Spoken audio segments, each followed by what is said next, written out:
primary conflict is a challenge between the public good and private profit, corporate greed, essentially. And I don't think it's too hard to understand that when you see all these big corporations just absconding with billions and hundreds of billions and trillions of dollars.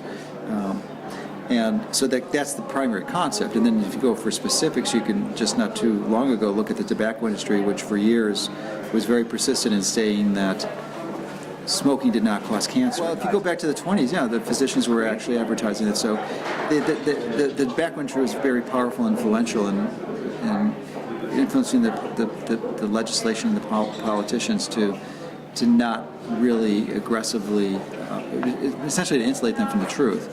But I would think it would be very difficult now to find someone who doesn't believe that smoking causes cancer, even though I suspect they still persist in saying that it doesn't. But everyone knows it does.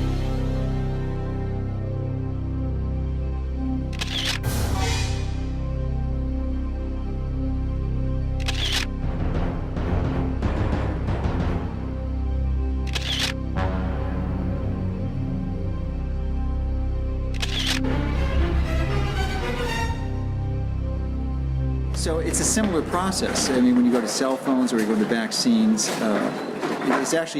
it's similar, but they've taken it to a whole different level because they're far more effective. They have far more revenues in the tobacco industry, and they've been able to more effectively manipulate and really, well, I think manipulate's the best term, but rig the system, perhaps even another term. So they understand how it works. There's a process that they actually identify that the thought leaders, the key influential physicians typically, who are responsible for serving on key committees that make general recommendations.